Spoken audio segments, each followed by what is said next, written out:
come with me for another dive. Today we are going to Busselton Jetty, which is located in the town of Busselton and is a 3.5 hour drive south of Perth in Western Australia. And today we are on the search to find star octopuses and globe fishes. This dive site is known to be one of the best pier dives in all of Australia because of how much wildlife you can see. But before we go diving, to truly enjoy the dive site, I feel like you should know some of the history of the jetty. It is the longest timber pier in the Southern Hemisphere at 1,841 metres long, or 1.8 kilometres. It also reaches a max depth of 10 metres deep and was originally opened in 1864. With expansions and renovations across the years. It also has an underwater observatory, which is one of 6 in the world. This area is known for getting over 300 different species of marine life, which is great for divers, including animals from octopuses, sharks, fishes, to even nudibranches. It's got it all. So much that even a blue whale was spotted coming up to the jetty. You know, one of the biggest animals on Earth. So let's go diving. The dive started with a meeting at 8 AM at the Swan Dive Shop right in front of the jetty to get all our gear ready. And then from there, it was time to get on the boat. And the boat ride was about 100 seconds. Yeah, it might have been one of the quickest boat rides for a dive I've been on. Then it was time to jump in the water. We started at the right side at the end of the jetty with a plan of diving for 45 minutes, doing a loop, going around to the end, then turning around, coming back. Also, I was using a 5mm wetsuit with gloves, but no hood, and the water felt warm at 22 degrees in the water, and the visibility was great, being able to see 15 meters in front of you. The dive started with descending and seeing old pillars of the original jetty, followed up by statues that were put around the end of the jetty for divers and snorkelers, and can be found right at the end in a U shape. They were originally put there a year or two ago for the main reason for tourism, and it also attracts a lot of marine life, and they have started to get sponges and coral growing on them.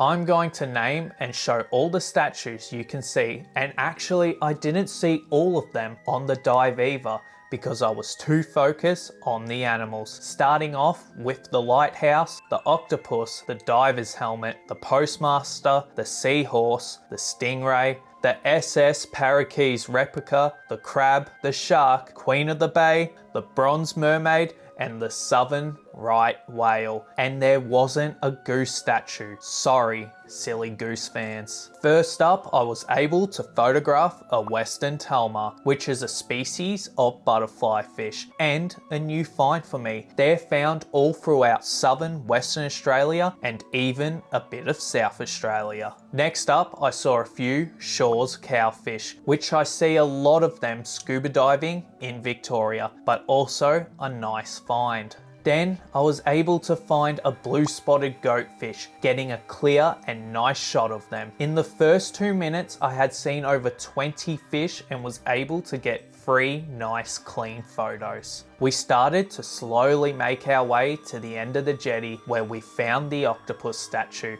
Then passing the SS replica, seeing more of the same fish, until we found a nudibranch, and that was a spotted tiger flatworm. I think I've seen them before in Indonesia, but I'm not 100% sure. And we saw 2 more of these nudibranches on the dive too. Followed up with getting a great shot of a dusky moron, also a new find. But one of the biggest highlights happened just after that, and that was finally seeing a star octopus. And it wasn't just seeing them, but what made it special was that they were exploring the ocean ground, not hiding. Because if you've ever dived with octopuses, you know they're usually hiding or they're in the corner. The reason why they might have been exploring is because it's mating season, so they're less worried about divers and got something else on their mind. And I was able to get a few money shots. Also, fun fact, the star octopus can only be found in Western Australia.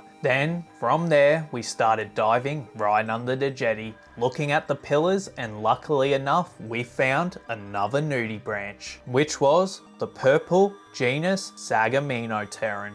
Then I started to find a lot of spiny tailed leatherjacket fishes, but I looked over to my brother to see that he had found another star octopus hiding in an old pillar. There were quite a few of these octopuses on the dive. Another highlight was that I was able to find the fish that I came to photograph, and that was the globefish. Yep, that's what I wanted to see, and I was hyped. But I didn't want to scare them away, so I just stayed still, but the globefish wasn't interested in me, so I didn't get that many good shots. From there was about the halfway mark, and we saw a silver trevally and a blackhead puller. Then I was looking down and I saw a big head grenade perch, and that was a new find. And not just that, they're only found in the southwest Western Australia and a bit of South Australia. And just look at this dude's eyes, they're goofy. The dive was going great because of the warm water and the good visibility. Then I saw another globefish, and they were much more friendly than the last one, so I was able to get some good photos then. It became a bit more of the same, but also a white barren boxfish and a moonlighter. But the last highlight was two western crested morons that looked like they were breeding, because if you look at them, both of them look like they're kissing each other. After that, we started to circle back and make our ascent back to the boat. This was such a good dive. I took over 500 photos in less than an hour. So if you're ever in southern Western Australia, you should definitely do this dive. This is my favorite pier dive in all of Australia. So the dive was a success. So tell me in the comments below where I should dive next. Make sure to like, subscribe and comment. Goodbye.